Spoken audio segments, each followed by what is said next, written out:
The day the world ended. Commander Mark Reynolds floated effortlessly through the cramped corridors of the International Space Station, his gloved hands guiding him toward the observation module. Through the reinforced glass, Earth gleamed below, a blue, swirling marble of life. It was a sight that never lost its wonder, no matter how many times he saw it. "Morning, Commander," Dr. Anya Petrov's voice crackled through the comms. "You should see this." Mark turned toward the Russian biologist, who was staring at the live data feed from the ISS sensors. Something was wrong. Multiple heat signatures detected, Anya continued. This isn't normal. Lieutenant Zhao Wei, the station's engineer, drifted into the room, a frown forming on his face as he scanned the data. "Satellite signals are cutting out. Some are just gone." Mark felt a tightening in his chest. "Gone." A sudden burst of static interrupted them. The ISS communication console flickered as a fragmented transmission came through. "Houston, come in. This is emergency, multiple." The voice was panicked, barely intelligible. "We have detonations." The signal cut off. Dr. Emily Carter, the crew's medic and communications officer, rushed in. "We lost contact with NASA," she said breathlessly. "And Baikonur, and Jiuquan." She looked at them, her eyes wide with something close to fear. "We're alone." A cold dread settled over the room. Mark pushed off toward the cupola module, where the station's 7 observation windows overlooked Earth. He pressed his helmet against the glass. His breath caught in his throat. Below, fiery balloons of light erupted across the surface. Mushroom clouds, towering and terrible, rose from the centers of cities. The land beneath them was swallowed in flashes of white and orange. "Oh my God," whispered Taka Nakamura, the Japanese payload specialist, who had joined them. One by one, the rest of the crew gathered, their eyes fixed on the apocalypse unfolding below. Moscow, Washington, Beijing, London, gone in an instant. The world as they knew it was burning. Anya covered her mouth, her shoulders shaking. Zhao gripped the console, so hard his knuckles turned white. Emily was whispering something under her breath, maybe a prayer. Colonel Dmitry Ivanov was the first to speak, his voice eerily calm. "We have to assume global war. Nuclear." Mark forced himself to think past the horror. "Survivors?" he asked. Dmitry shook his head. "Maybe some. Deep underground." Emily wiped at her face. "But no government, no space agencies, no rescue." The realization settled like a lead weight in Mark's gut. They weren't just cut off from Earth. Earth was gone. Anya let out a choke breath. "What do we do?" Mark turned away from the window, his face set in grim determination. "We survive." Through the glass, the Earth burned. The day the world ended. Stranded in the heavens. For the first time in human history, there was no one left on Earth to answer. Commander Mark Reynolds stared at the dead communication panel, listening to the static hum of an empty planet.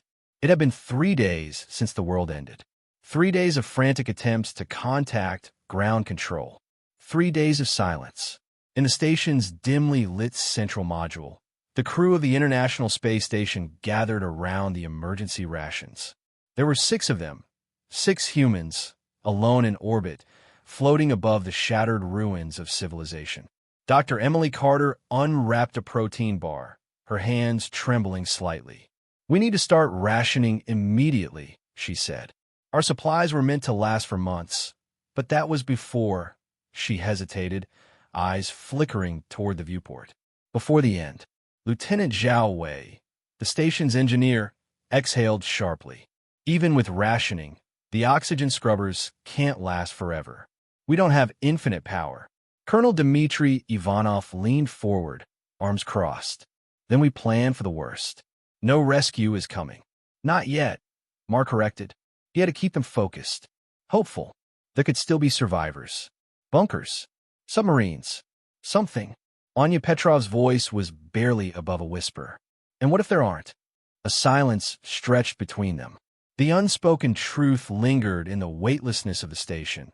They were running out of time. Taka Nakamura broke the tension. "We need more data." He gestured toward the station's observation deck. "Radiation levels, surface conditions. If there are survivors, We should try to find them. Mark nodded. Good. Let's get to work. They split into tasks. Zhao and Taka focused on the station systems, working to stretch their limited power.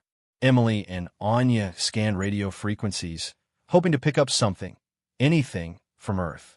Dmitri studied the flight data, calculating whether they could survive long enough to attempt re-entry. Hours passed. Then, a faint signal crackled through the comms. Anya's eyes widened. It's weak, but there's something. Emily adjusted the receiver, amplifying the static. Through the garbled noise, a voice, distant, struggling, but unmistakably human. Survivors, Antarctica, bunker intact, limited contact, hold on. Then silence. Antarctica, a research station, maybe a government refuge. Someone was still alive. Dmitri leaned over the monitor. They don't have the power to keep broadcasting. But if they're out there, Mark clenched his fists. Then there's hope. The crew exchanged glances. For the first time since the world ended, there was a glimmer of purpose. Still, the reality was harsh. The ISS wasn't designed for indefinite survival. Supplies were dwindling, and Earth's surface might be uninhabitable. They had to decide, wait in orbit until they starved, or risk everything to get back home. Mark looked at his team, his voice firm. We're going back. Through the window, Earth remained, scarred, broken, but alive. And so were they. Desperate measures. The ISS was no longer a refuge. It was a death trap. Commander Mark Reynolds knew at the moment he checked their dwindling oxygen reserves. The filters were failing. Food and water would be gone in weeks. The cold, inescapable truth was clear. They had to leave. But how? The only way down was the Soyuz capsule docked outside, built for 3, not 6. The math didn't lie. If they all crammed inside, they risked suffocation before even hitting the ground.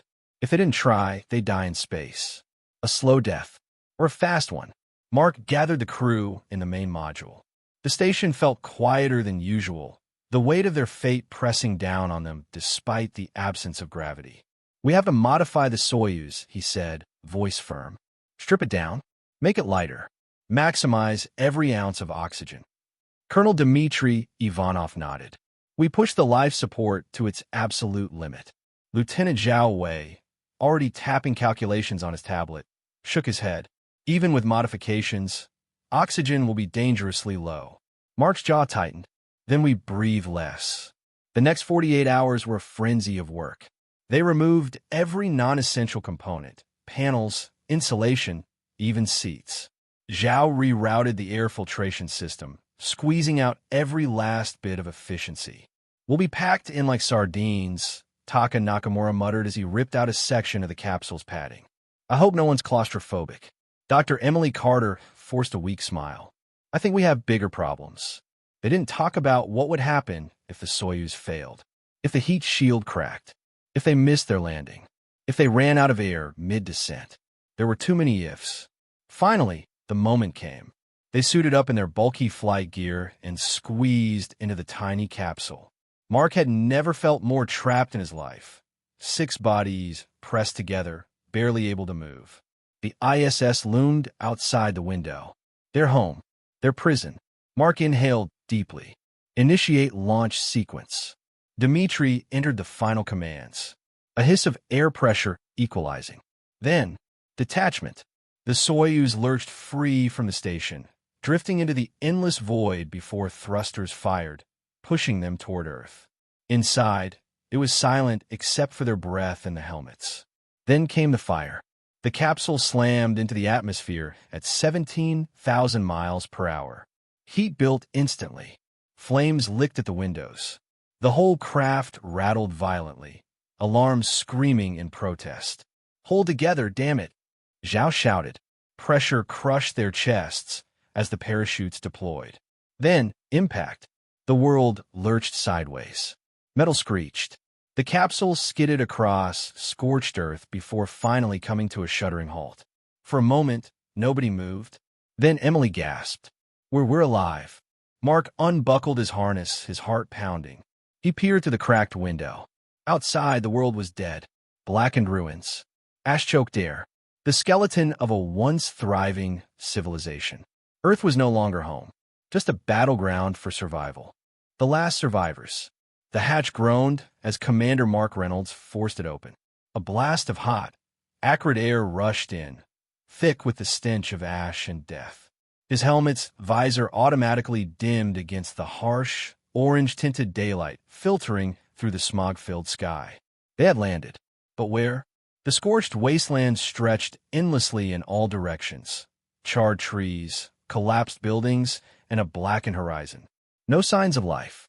No sounds beyond the distant, eerie howl of the wind. Mark turned back to the others. They had survived re-entry. Now they had to survive Earth. Emily unbuckled, rubbing her forehead. "Everyone okay?" Zhao coughed. "I'd be better if everything didn't smell like burnt plastic." Dmitri checked the capsule systems. "Radiation levels are lower than expected, but we can't stay here." He looked up. "We need to move." They had one lead. The Antarctic signal. It was weak, but it meant someone was still alive. If they could reach them, they had a chance. Anya pulled out a survival kit from the capsule's storage compartment.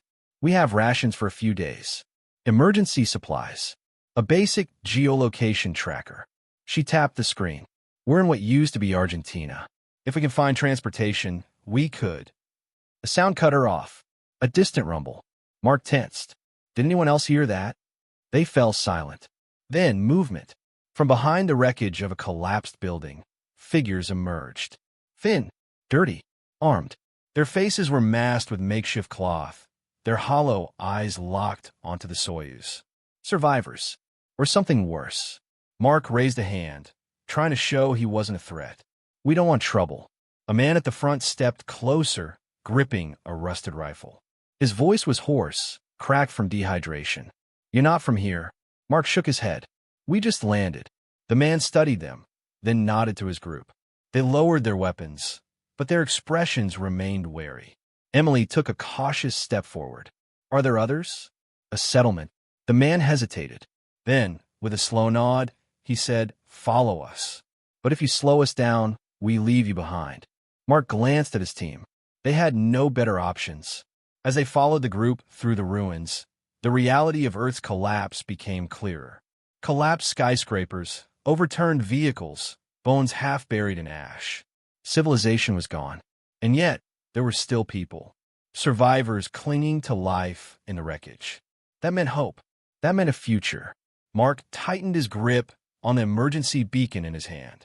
Antarctica was still out there. They had survived space. Now, they had to survive home. The real fight had just begun.